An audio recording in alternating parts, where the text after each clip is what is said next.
பீடபரிசாவுக்கு பின் செல்ல, அதன் பின்பு இளம்பெண்கள், பெண்கள், அதற்கு பிறகு ஆண்கள்.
பகுதி ஆரம்பமாகிறது.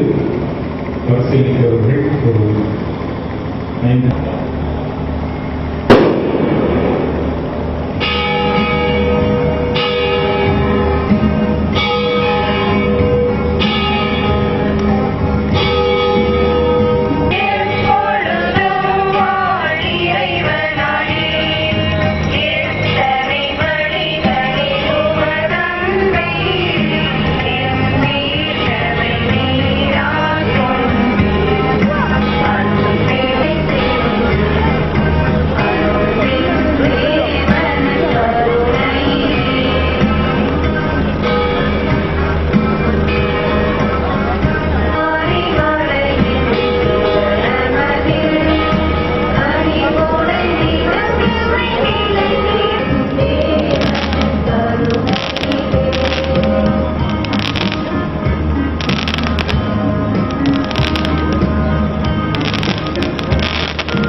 வாயை பொத்தி காட்டு, வாயை பொத்தி காட்டு.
நற்செய்தி வாசகத்திற்கு தெரிவிக்கப்பட்டோம்.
பின்னால் இருக்கக்கூடிய எல்லாரும் தயவுசெய்து முன்னால் வரும்படி உங்களை அன்போடு கேட்டுக்கொள்கிறேன்.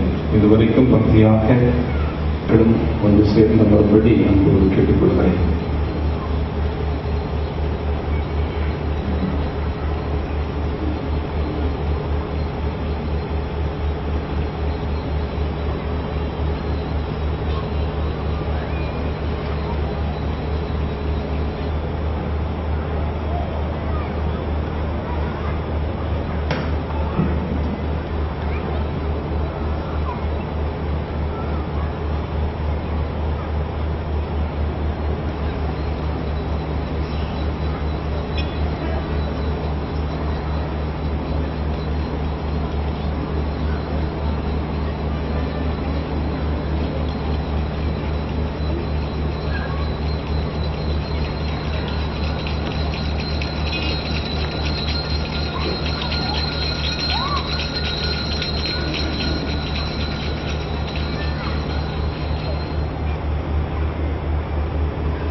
உங்களோடு இருப்பாராக.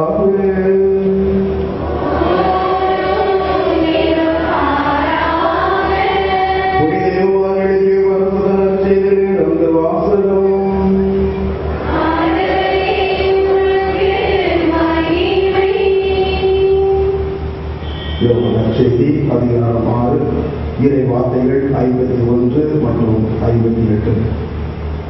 விண்ணகத்திலிருந்து இறங்கி வந்த வாழ்வு தரும் உணவு நானே. இந்த உணவை எவராவது உண்டால் அவர் என்றுமே வாழ்வார். எனது சதையை உணவாக கொடுக்கிறேன், அதை உலகு வாழ்வதற்காகவே கொடுக்கிறேன். விண்ணகத்திலிருந்து இறங்கி வந்த உணவு இதுவே.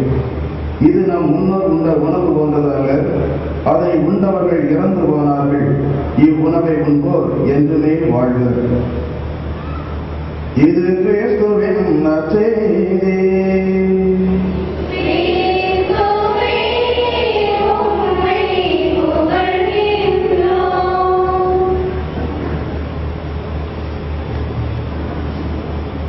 ஒரு கேள்வியோட ஆரம்பிக்கலாம் சொல்லி நினைக்கிறேன்.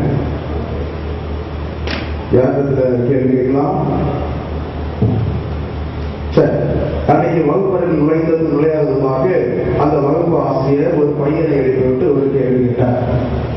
தம்பி சொல்லு, யார் மிகச் சிறந்தவர், அம்மாவா அல்லது உனக்கு பாடம் நடத்துகிற வாத்தியாரா? உங்களுக்கு என்ன கொஞ்சம் சொல்லிக்கிறீங்க? அம்மாவா? பையன் கொஞ்சம் யோசிச்சான். அம்மான்னு சொன்னா மத்தியானம் வீட்டுக்கு போனதும் சந்தோஷப்படுவாங்க. ஆனா பள்ளிக்கூட வார்த்தை என்ன பண்ணிடுவாரு? இப்பவே முதுகுல இனி கட்டி உண்டிகள் பார்த்துவாரு. வாத்தியார் தான் சிறந்தவர் அப்படின்னு சொன்னா எப்படி நாம வீட்டுக்கு போறதுக்கு யாராவது போய் அம்மாவுக்கு போட்டு கொடுத்துருவாங்க. மத்தியான சாப்பாடு பிளேட்ல உள்ளதா அல்லது முதுகுல உள்ளதான்னு ஒருத்தர் தான் பார்க்கணும். சரி, மத்தியான பிரச்சனை மத்தியானம் பார்த்துக்கலாம். இப்போ தப்பிச்சா போதும் என்கிற உணர்வோடு அந்த பையன் சொன்னான், சார் அம்மாவை காட்டிலும் வாத்தியார் தான் மிகவும் சிறந்தவர். கண்டிப்பாக அந்த ஆசிரியருக்கு சந்தோஷமா இருந்திருப்பான். சந்தோஷப்படுவாங்க. இருந்தாலும் அந்த ஆசை நினைச்சுட்டா மனசுல பரவாயில்லையே, நம்ம எந்த அளவுக்கு பையனோட இயல்பாக பழகினால், எந்த அளவுக்கு இவர்களுக்கு அருமையாக பாடம் நடத்தினா, பெற்று வளர்த்த தன்னுடைய தாயை காட்டிலும் பாடம் நடத்துகிற வாசிரியர் சிறந்தவர் என்று இந்த பையன் சொல்கிறானே என்று மனதில் நினைத்துக்கொண்டு அந்த ஆசிரியர் மீண்டும் அந்த பையன் கேட்டார், தம்பி சரியா சொன்ன, இருந்தாலும் எல்லாரும் கேட்கும்படிக்கு என்ன காரணத்தை வைத்துக் கொண்டு அம்மாவை காட்டிலும் ஆசிரியர் தான் சிறந்தவர் என்று சொன்னார் என்று அவனுக்கு கேட்டார். அந்த பையன் சொன்னான், சார் எங்க வீட்டுல எங்க அம்மா அப்பாவுக்கு நாங்க 2 பேர். நான் மூத்தவன். எனக்கு 8 மாசத்துல ஒரு சின்ன தம்பி பையன் இருக்கிறான். ஒவ்வொரு நாள் ராத்திரி அந்த தம்பி பையனை தூங்க வைக்கிறதுக்கு எங்க அம்மா படாத வாழ்வுக்கு கஷ்டப்பட்டுதான் அவனை செய்வாங்க, தூங்க வைப்பாங்க. ஆனா நான் பள்ளிக்கூடத்துல பாக்குறேன், நீங்க பாடம் நடத்த ஆரம்பித்ததும் நாங்க 50 மாணவர்களும் ரொம்ப ஈஸியா தூங்கிடும். அப்ப நீங்களே சொல்லுங்க சார், 8 மாசம் குழந்தைய கஷ்டப்பட்டு தூங்க வைக்கிற அம்மா சிறந்தவங்களா அல்லது 50 பேரை ரொம்ப ஈஸியா தூங்க வைக்கிற வாத்தியா சிறந்தவரா அப்படின்னு சொல்லிட்டு அந்த பையன் உட்கார இல்ல இன்னொரு மூலையில இன்னொரு பையன் சொன்னான் அப்படின்னு பார்த்தா எங்க பங்கு சாமியார் தான் ரொம்ப ரொம்ப சிறந்தவர் சொன்னா ஞாயிற்றுக்கிழமை அவர் பிரசனம் வைக்கிற போது 50 பேரையும் ரொம்ப ஈஸியா தூக்க வச்சுதான் சொன்னாங்களாம். பிரியமானவர்களே, ஏற்கனவே கலைப்போடு வந்திருப்பீர்கள். நற்கருணை நாவலை நமது ஊர் வீதிகள் வழியாக அழைத்து வந்த ஒரு கலைப்பு காணாத முறைக்கு ஏற்கனவே மணி 9 தாண்டிவிட்டது. வயிற்றுக்குள்ளும் சிறிய ஒரு பணி தவிப்பு. இப்படிப்பட்ட உடல் கலைப்பு ஒரு புறம், வயிற்று பசு இன்னொரு புறம். இந்த இரண்டுல காணாத முறைக்கு பிரசங்கம் அடுத்த பக்கம் எப்படி இருக்கும்? நான் என்ன சொல்ல போகிறேன் என்று கேட்கிற ஆவலை காட்டிலும் எப்பொழுது சாமியார் பிரசங்கத்தை முடிப்பாரோ அப்படிங்கிற ஒரு சிந்தனை தான் உங்களது உள்ளங்களில் ஓடிக்கொண்டிருக்கும். இருப்பினும் உங்களை தூக்க வைத்து அழகு பார்ப்பது என்னுடைய நோக்கமல்ல. எப்பொழுது இந்த மறைவை குறை முடியுமோ என்று ஏங்க வைத்து பார்ப்பதும் என்னுடைய நோக்கமல்ல. மாறாக நாம் அழைத்து வந்த இந்த நற்கருணையை பற்றி ஒரு சிறிய சிந்தனை மட்டும் உங்களது எண்ணத்தில் பதிக்க விரும்புகிறேன். ஒருத்தருக்கு நல்ல பசை, ஹோட்டலுக்கு போனாரு. போய் உட்கார்ந்து அந்த செல்வரை கூப்பிட்டு சொன்னார், தம்பி ஒரு பிளேட்டு இட்லி சாம்பார் கொண்டு வாங்கி சொன்னார். அந்த தம்பி சொன்னான், சார் மன்னிச்சுக்கிறீங்க, இங்க சாம்பார் இருக்குது, இட்லி முடிஞ்சு போச்சு. சரி பரவாயில்ல, ஒரு பிளேட்டு சப்பாத்தி குருமாவாவது கொண்டு வாங்கி சொன்னார். சார் மன்னிச்சுக்கிறீங்க, குருமா இருக்குது, சப்பாத்தி முடிச்சு போச்சு. என்னடா எதை கேட்டாலும் எப்படி சொல்லிட்டு இருக்க? சரி ஒரு பிளேட்டு பூரி கிழங்காக கொண்டு வாங்கிட்டு சொன்னார். மீண்டும் அவர் சொன்னார், சார் மன்னிச்சுக்கிறீங்க, கிழங்கு கூட்டு இருக்குது, பூரி முடிஞ்சு போச்சு. சரி காப்பியாவது கொண்டு வா, அதையாவது குடிச்சுட்டு போறேன். மன்னிச்சுக்கிறீங்க சார், பால் இருக்குது, ஆனா காப்பி பவுடர் முடிஞ்சு போச்சு. எனவே உட்கார்ந்து கோவப்பட்டு எதை கேட்டாலும் ஒண்ணு இருக்குது, இல்ல இன்னொன்னு இல்லைன்னு சொல்லுவேன். பேசாம ஹோட்டல கூட்டு போட்டு ஓடிக்கிட்டு வீட்டுக்கு போக வேண்டியதான்னு சொன்ன போது அப்ப சொன்னார், மன்னிச்சு அதை யோசித்து பார்க்கலாம், என்ன செய்ய, சாமி இருக்குது போட்டு இல்லை என்று சொன்னார். அன்புக்குரியவர்களே, பல சமயங்களில் ஏதாவது 2 பொருட்கள், ஏதாவது 2 செயல்கள் ஒன்றை ஒத்ததாக இருக்கிறது, நெருங்கி இருக்கிறது. எனவே ஒன்றை மறந்துவிட்டு மற்றொரு காரியத்தை செய்ய முடியாத அளவுக்கு இருக்கிறது. ஏறக்குறைய நற்கருணையும் திருச்சபையும் அப்படித்தான் என்று சொல்ல வேண்டும். திருச்சபை நற்கருணை ஒன்றோடு ஒன்று இணைந்திருக்கிறது. அவை இரண்டிற்கும் இடையே ஒரு ஆழமான உறவு இருக்கிறது. எப்படிப்பட்ட ஆழமான உறவு என்று சொன்னால், திருச்சபையையும் நற்கருணையும் தனித்தனியாக பிரிக்க முடியாது. எனவேதான் 2வது அதிகாரம் திருச்சங்கம் அருமையாக சொல்கிறது, நற்கருணை தான் திருச்சபையின் அடித்தளமும் திருச்சபையின் ஊற்றும் சேரமுமாக இருக்கிறது என்று. நற்கருணை தான் திருச்சபையின் தோற்றமும் நிறைவுமாக இருக்கிறது என்று. இதை 2ஆம் அருள் சின்னப்பர் வேறு வார்த்தைகளில் சொல்வார், திருச்சபை நற்கருணையினால் தான் உயிர் வாழ்கிறது. நற்கருணை இல்லாமல் திருச்சபை இல்லை, திருச்சபை இல்லாமல் நற்கருணை இல்லை. நற்கருணை கிறிஸ்துவின் உடல் என்று சொன்னார். திருச்சபையானது கிறிஸ்துவின் மறை உடல். நற்கருணையில் இயேசுவின் பிரசன்னத்தை ஏற்படுத்துவது திருச்சபை.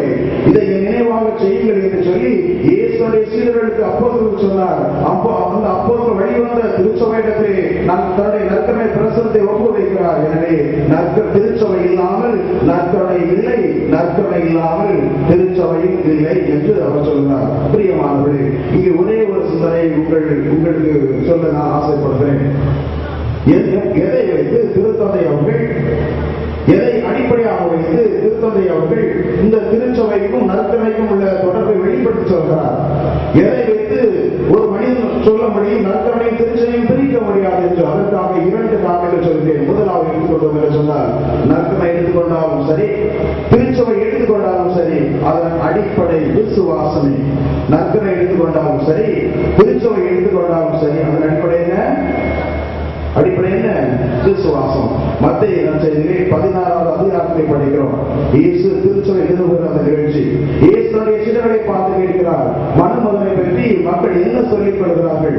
சீடர் உடனே பதில் சொல்கிறார்கள். ஒரு சிலர் திருமணம் ஏவா என்று சொல்கிறார்கள், வேறு ஒரு சிலர் எலியா என்று சொல்கிறார்கள், வேறு ஒரு சிலர் இறைமையா என்று சொல்கிறார்கள், மற்றும் ஒரு சிலர் இறைவாக்கினர்கள் ஒருவர் என்று சொல்கிறார்கள் என்று பதிலை சொல்கிறார்கள். மீண்டுமாக இயேசு சொல்வார், உங்களுக்கு நான் யார் என்று நீங்கள் சொல்வீர்கள் சொன்ன போது புனித பேதுரு அழகாக சொல்வார், நீ மெசியா, உயிருள்ள கடவுளின் மகன்.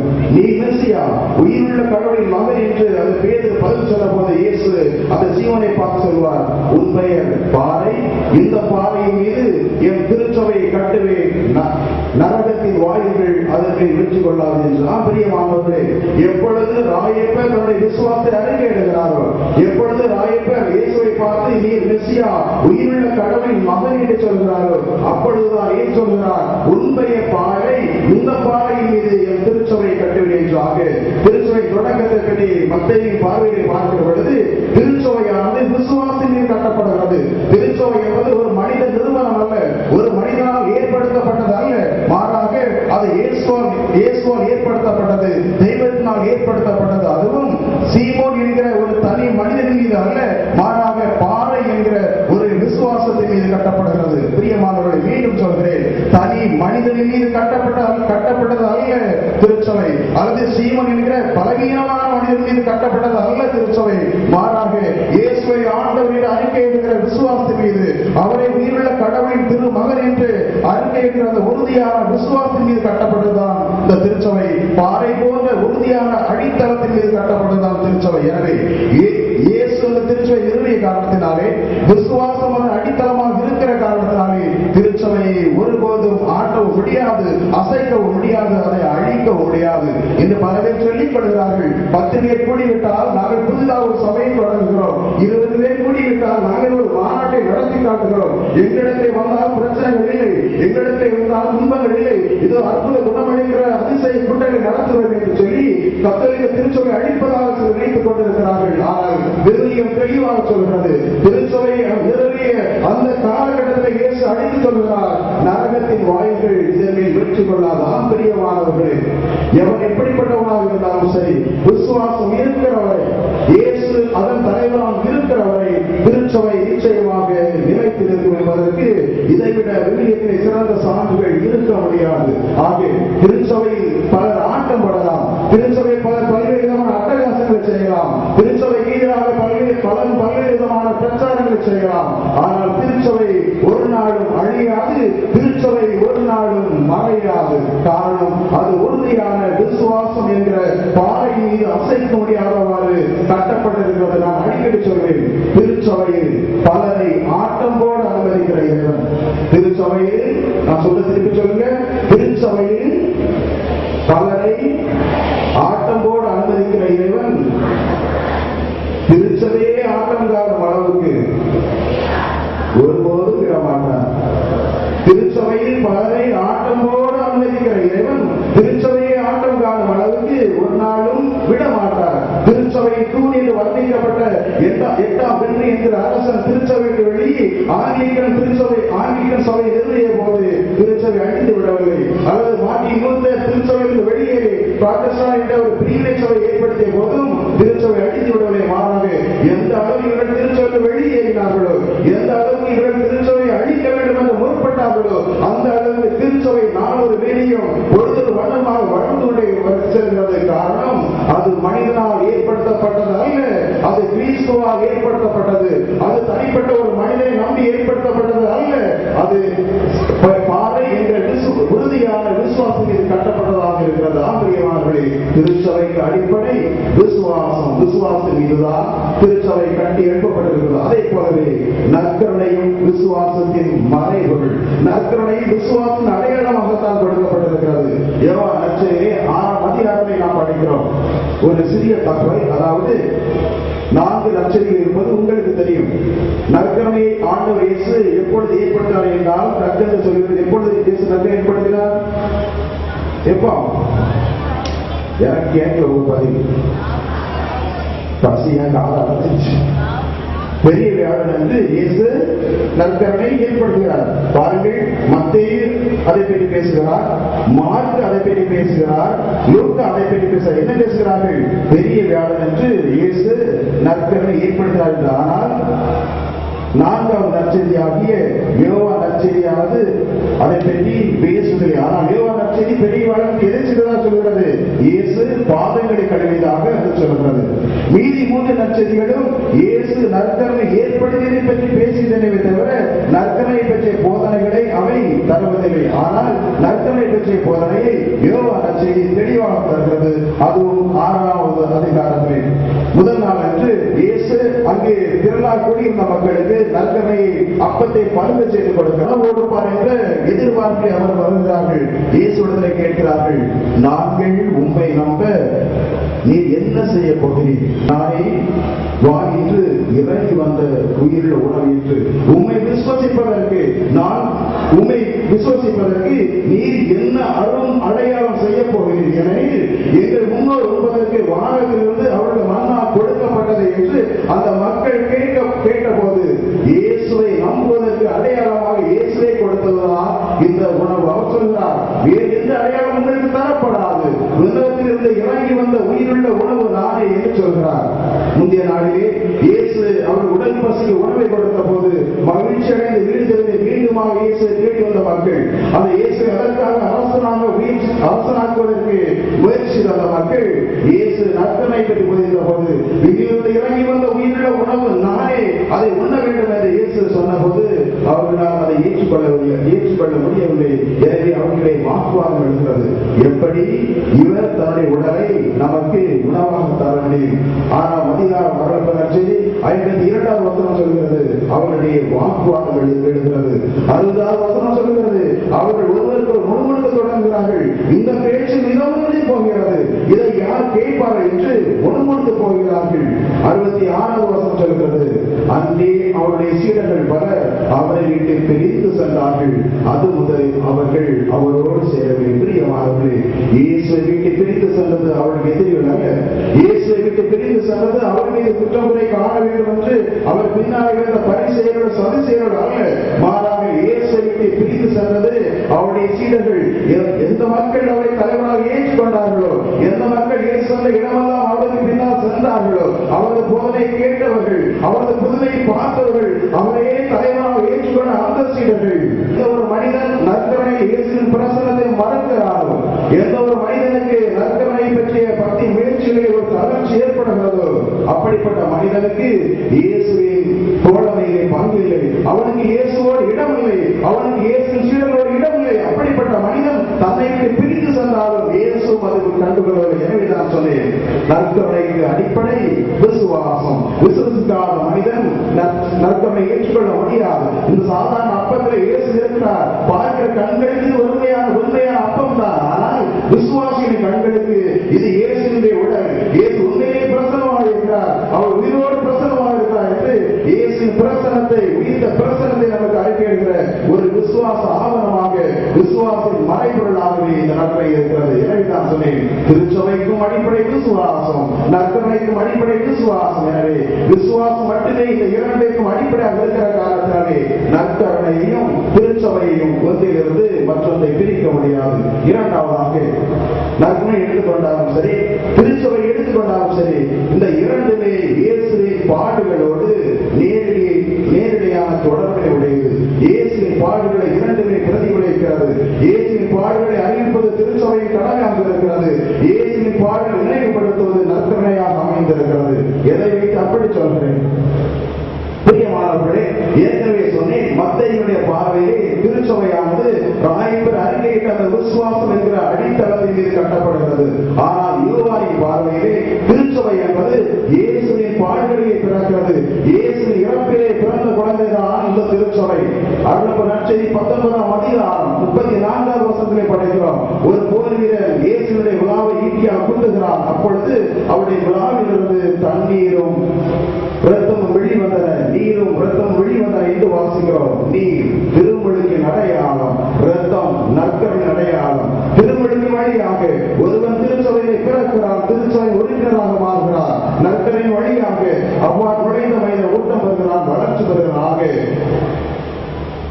திருவருட்சாதல் பிறக்கிறவரிடம், திருச்சபை பிறந்த இடம் இயேசுவின் விழாவிலிருந்து, இயேசுவின் மரணத்திலிருந்து திருச்சபை பிறக்கிறது. படைப்பிலே முதல் மனிதனாகிய ஆதாமின் விழாவிலிருந்து, விழாவிலிருந்து ஏவாள் படைக்கப்பட்டாலும், அதே போல புதிய ஆதாமாகிய இயேசு விழாவிலிருந்து புதிய ஏவாளாகிய திருச்சபை பிறக்கிறது. ஆம்பரியமானவர்களே, திருச்சபை எனவே இயேசுவின் பாடுகளை அறிவிப்பதுதான் அந்த திருச்சபையின் முதல் கடமையாக இருந்தது.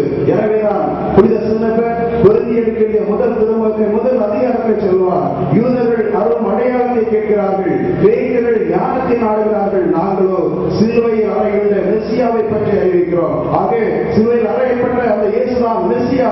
அதை அறிவிப்பதுதான், இயேசுவின் பாடுகளை அறிவிப்பதுதான், இயேசுவின் பாடின் வழியாகத்தான் இந்த மனுக்குலத்திற்கு மீட்பு உண்டு என்று சொல்வதற்காக தான் திருச்சபை ஏற்படுத்தப்பட்டதை தவிர கிறிஸ்துவின் போதனைகளை சொல்லி, கிறிஸ்துவின் புதுமைகளை சொல்லி திருச்சபைக்கு ஆள் சேர்க்கிற ஒரு இயந்திரமாக திருச்சபை செயல்படவே மாறாக என் உடல் என்று சொல்லவில்லை, இது வெறுமை என் ரத்தம் என்று சொல்லவில்லை, மாறாக அது கையளிக்கப்பட்ட உடல், அது சிந்தப்பட்ட ரத்தம், கையளிக்கப்பட்ட உடல், சிந்தப்பட்ட ரத்தம். இதெல்லாம் பார்த்துக் கொண்டிருக்கிறோம். இந்த வெள்ளி அப்பத்திலே இருக்கிற இயேசுவின் பிரசனம் சாதாரண பிரசனம் அல்ல, அது கையளிக்கப்பட்ட உடலை சொல்லுகிற ஒரு பிரசனம், சிந்தப்பட்ட ரத்தத்தை குறிக்கிற ஒரு பிரசனம், இயேசுவின் பாடுகளை, இயேசுவின் தியாகத்தை சொல்கிற ஒரு பிரசனமாக இருக்கிறது. இயேசுவின் மரணம் என்பது சாதாரணமாக முதிர்ந்த வயதிலே நிகழ்கிற, முதிய வயதில் நிகழ்கிற இயல்பான மரணம் அல்ல. இயேசுவின் மரணம் என்பது திடீரென்று ஏற்பட்ட ஒரு உலகத்திலே ஏற்பட்ட மரணம் அல்ல. இயேசுவின் மரணம் என்பது விரக்தியின் உச்சியை ஒரு மனிதன் செய்கிற தற்கொலையால் பிறந்த மரணமும் அல்ல. இயேசுவின் மரணம் என்பது நோய்வாய்ப்பட்டு மருத்துவமனையில் நிகழ்ந்த ஒரு மரணம் அல்ல, மாறாக இயேசுவின் மரணம் ஒரு கொலை. இயேசுவின் மரணம் ஒரு கொலை, அது திட்டமிடப்பட்ட ஒரு கொலை, சதிகாரர்கள் செய்த கூட்டு சதியினால் நிகழ்ந்த ஒரு கொலை. அணுவணுவாங்க இயேசுவை சித்திரவதை செய்து அவமானப்படுத்தி அவரை பகிரங்கமாக பயங்கரமாக செய்யப்பட்ட ஒரு கொலைதான் இயேசுவின் மரணம். இந்த கொலையை, இந்த மரணத்தை தான் பிரதிபலிக்கிறது இந்த நற்கருணை. எனவேதான் முதல் திருமுகத்திலே 12ஆம் அதிகாரத்தை குறித்து சின்ன அழகாக சொல்லுவார். இந்த அப்பத்தை உண்ணும் போதெல்லாம், இந்த கிண்ணத்திலிருந்து பருகும் போதெல்லாம் நாம் இயேசுவின் மரணத்தை அறிக்கையிடுகிறோம். பிரியமானவர்களே, இவ்வாறு திருச்சபையின் இயேசுவின் பாடுகளோடு நேரடி தொடர்போடு இருக்கிறது.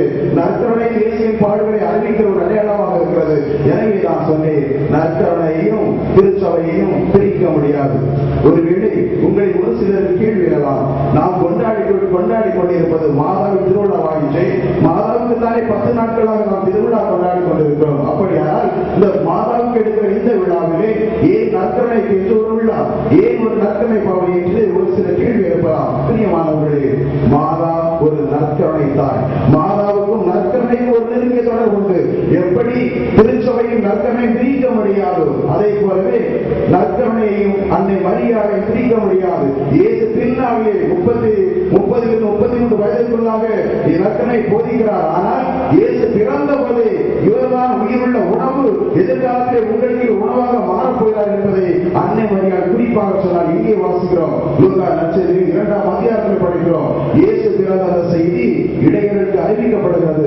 இதோ மகிழ்ச்சியோடு மாபெரும் செய்தியை நான் உங்களுக்கு அறிவிக்கிறேன், உங்களுக்காக மீட்பர் பிறந்திருக்கிறார், துணிகளிலே பொதிந்து தீவன தொட்டியில் குழந்தையை கிடத்தி இருப்பதை நீங்கள் காண்பீர்கள், அதுவே உங்களுக்கு அடையாளம். பாருங்கள், தீவன தொட்டியில் இயேசு கிடத்தப்பட்டிருக்கிறார், அதுவே மீட்பர் என்பதற்கான அடையாளம். தீவன தொட்டி எதற்காக வைக்கப்பட்டிருக்கிறது?